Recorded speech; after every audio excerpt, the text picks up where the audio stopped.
Salut à tous, c'est Janvier. Aujourd'hui, je vais te parler des pubs que j'affectionnais dans les années 80. Donc on a parlé là récemment cette semaine qu'on fêtait les 30 ans du web. Oui, le web a été créé, le World Wide Web, en 1989. Mais avant de pouvoir en profiter à la maison, il a quand même fallu attendre une dizaine d'années. C'est vraiment à la fin des années 90 qu'on a pu se connecter à Internet derrière un PC. Donc avant tout ça, quand tu étais enfant, quand tu avais 7-10 ans comme moi, dans la fin des années 80, au début des années 90, en général tout le temps que tu passais, c'était derrière la télévision, à regarder des dessins animés japonais. Donc si tu étais un garçon, c'était plutôt Dragon Ball, si tu étais une fille, c'était plutôt Princesse Sarah, hein, pour un petit peu schématiser. Et quand tu regardais ces dessins animés, qu'est-ce qui se passait? Pendant l'épisode, tu avais une pleine coupure avec des pages de publicité, des courts spots télévisés pour promouvoir ce que j'ai en ce moment-là sur ma table, des jeux, des jouets, des bonbons, voilà, toute l'alimentation en fait qui ravive aujourd'hui tous nos souvenirs d'enfance. Donc ce que je te propose, c'est de voir dans cette vidéo les 10 publicités qui ont le plus marqué mon enfance. Si tu as moins de 30 ans,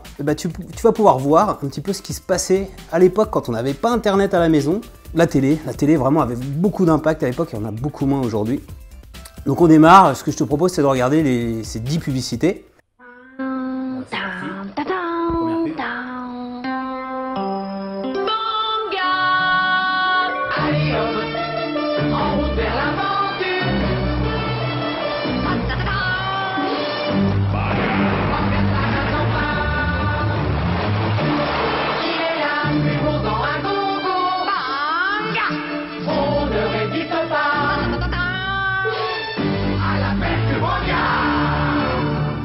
Voilà, donc la première pub c'est Banga, en route vers l'aventure. Donc il y avait même une émission de télé pour les jeunes qui était sur la 5, une chaîne de télé qui a disparu, qui était vraiment extraordinaire.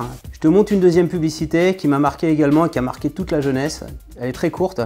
Alors, il faut savoir qu'à l'époque, les spots publicitaires étaient très courts parce que la télé était regardée par tout le monde. Un spot, ça coûtait très cher.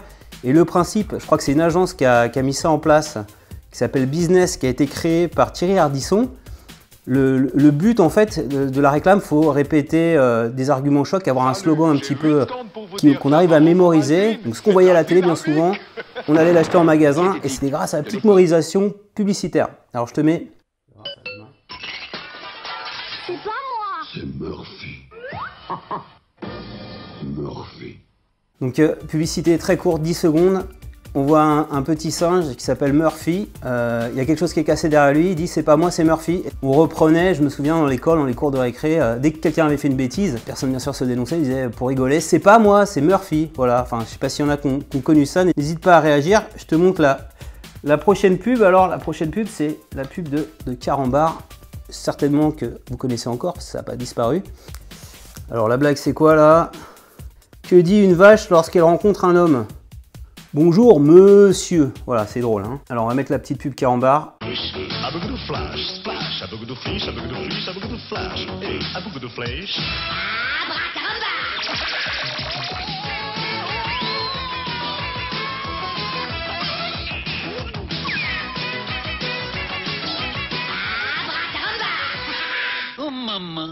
Donc voilà la publicité. Donc grâce à Carambar, ça te rend, t'es plus fort que des adultes, hein. C'était vraiment le principe. Il y en a une autre aussi, la mamie donneuse de leçons, je te la montre également, qui était très drôle et qui se fait rattraper, tu vas voir.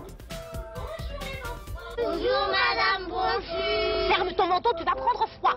Et toi, oh! Si j'étais ta mère, je t'enverrais chez le coiffeur. Mais c'est beaucoup trop long tout ça. Janine! Oh maman! Tu es sortie sans tes gants?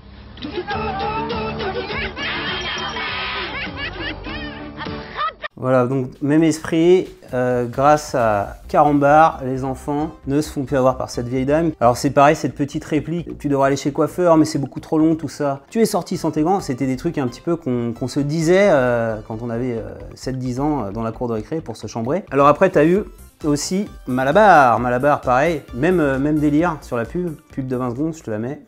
Voilà.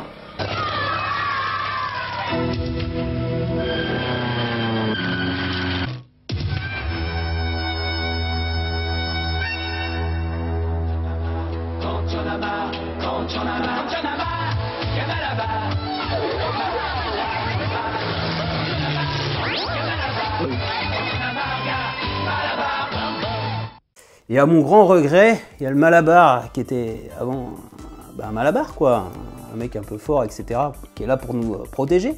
Ils ont mis un chat, donc ça a complètement perdu l'esprit de la publicité originale. Alors on va mettre une autre pub.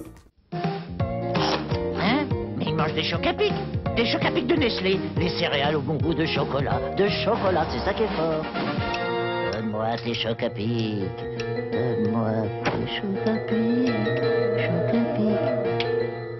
Chocs à pic. Choc à pic de Nestlé, les céréales au goût fort en chocolat. Et alors c'est marrant, le positionnement a un petit peu changé. Ils te mettent bien que c'est fabriqué en France, sachant que Nestlé c'est une marque suisse il me semble. Alors tu vois tout l'endroit où ils font, dans l'usine, etc.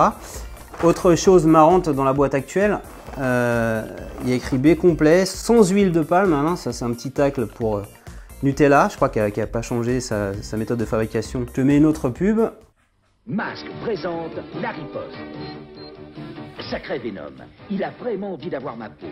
Moi, Tracker et mes agents Mask, nous avons Raven et Hurricane, nos nouveaux engins transformables. Heureusement qu'ils peuvent nous sauver de cette mauvaise passe. Mask, tous les coups sont permis. Mask, c'était un dessin animé que je regardais quand j'étais petit sur TF1. Il y avait une émission très mythique à l'époque, c'était le Club Dorothée. Un truc totalement délirant. Il faut imaginer que le Club Dorothée, c'était sur TF1. Ça avait, je crois, 50% de part de marché l'après-midi. Ça veut dire que tout le monde regardait le Club Dorothée. Et donc, ce qui marchait bien, c'est d'avoir les accessoires, les jouets, après le dessin animé. Donc moi, aujourd'hui, mes enfants, ils regardent des choses un peu plus soft. Mon fils, il regarde Sam le Pompier. Il a tous les jouets de Sam le Pompier.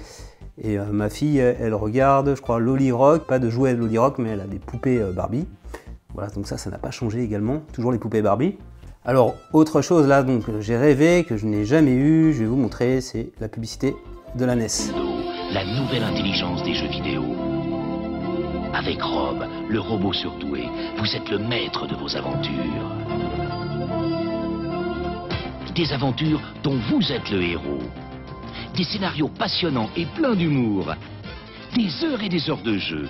Et pour la première fois au monde, des cassettes à mémoire qui enregistrent vos résultats. Nintendo, plus c'est intelligent, plus c'est amusant. Voilà, donc ils ont dû retirer le robot après dans les pubs, j'ai pas bien compris à quoi ça servait. Donc ça, c'était tous mes copains à l'époque qui avaient une NES à la maison. Et donc j'avais dit à mon père, en ayant joué chez les copains, à Mario notamment, à Zelda, les jeux phares, puisqu'on en parlait dans la cour de récréation, il y en a qui disaient « moi j'ai avancé à tel niveau sur Zelda », j'étais un peu frustré moi d'être extérieur à cet échange. J'avais dit à mon père « s'il te plaît papa, achète-moi une NES, Nintendo NES ». Et il m'avait ramené une console, c'était pas du tout ça, c'était une console Amstrad GX4000, un truc horrible. Donc plus tard, quelques années plus tard, quand je suis arrivé en 6ème, j'ai eu le droit à une Super NES. Et mon père, un petit peu pour rattraper le coup, qu'est-ce qu'il a fait? Voyant que j'avais des potes qui étaient allés jouer à la télé sur Antenne 2, qui s'appelle maintenant France 2, un jeu qui s'appelle Télévisateur 2, je les avais appelés en disant ça serait bien que nous on puisse participer, voilà on est 4 copains. Ils avaient dit ok, et mon père nous avait emmenés là-bas. On avait été jouer un jeu de voiture d'arcade, Virtua Racing. Et donc on a gagné 4 Mega Drive à l'époque, voilà. Pour gagner, se mettre en avant, fallait aller à la télé. C'était pas comme aujourd'hui où tu pouvais diffuser ta partie de jeux vidéo en let's play sur YouTube. On va regarder une autre publicité très connue également. Que tous ceux qui aiment la danette se lèvent. On se lève tous pour Danette, Danette, Danette. C'est bon, c'est bon, c'est bon.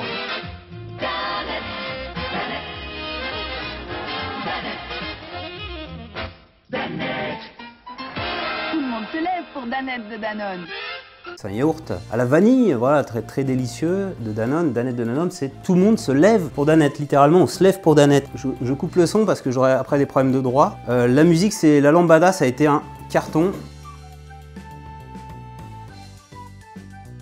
Donc on voit une fille là qui secoue des bouteilles d'orangina en verre, les bouteilles originales, comme si c'était des instruments de musique. Donc Orangina a sponsorisé la musique, la lambada. Et donc c'est assez intéressant, c'était je pense un des premiers tubes de l'été en France. En 1989, donc à l'année pile poil où le World Wide Web a été créé dans le laboratoire du CERN, il y a un producteur qui a été chercher le concept de la musique de la chanson de la lambada, un producteur français, et qui a monté de toutes pièces. Ça se faisait à l'époque, on créait des groupes de toutes pièces. Et donc TF1 donc c'est fait sponsoriser par Orangina, c'est pour ça qu'on voit des bouteilles d'Orangina partout. Ça a été un vrai carton parce que TF1 m'a traqué pendant 2 minutes tous les jours à la télé le tube, voilà, en laissant à penser, je me souviens à l'époque on se disait c'est un truc qui vient du Brésil, etc. C'est super bien et tout, et donc tout le monde se mettait à danser la lambada. Le titre s'est vendu à plus de 1,7 million d'exemplaires, ce qui est juste faramineux. La chanson La Lambada, il s'avère que c'était du plagiat, que ça avait été pompé à une chanson qui avait été faite par des Boliviens en 1981. Donc c'est exactement le même air, ils ont juste traduit les paroles en portugais. Oui, en parlant d'Orangina, de boissons à l'orange, je crois qu'il y a aussi maintenant Fanta qui fait des petits concours. Fanta XU qui sont à sa 3e édition. J'ai vu qu'il y avait Pierre qui me suit, qui a fait sa petite vidéo. Fanta s'est adapté en fait à la demande. Les gens maintenant sont sur YouTube et donc ils font participer les spectateurs qui ont tous envie devenir des youtubeurs. Ils les font participer à leur création et ils les font progresser sur YouTube et je trouve ça plutôt pas mal, moi, comme initiative. Alors et toi, est-ce que tu as été enfant comme moi à la fin des années 80, au début des années 90? Quels sont les bonbons, les jouets dont tu es nostalgique, même si tu as vécu après, dans les années 90? Bah, dis-moi tout ça en commentaire, s'il y a des bonnes publicités aussi, en tout cas des publicités qui te reviennent en mémoire et qui ont marqué ton enfance. N'hésite pas à partager les noms des publicités en commentaire. Si cette vidéo t'a plu, un peu un nouveau format, je teste, hein, c'est pas un tuto pour une fois. Bah, je compte sur toi pour mettre un petit pouce levé, voilà, ça m'encouragera à faire d'autres vidéos dans ce style-là. Et abonne-toi à ma chaîne YouTube pour recevoir chaque semaine un nouveau tutoriel.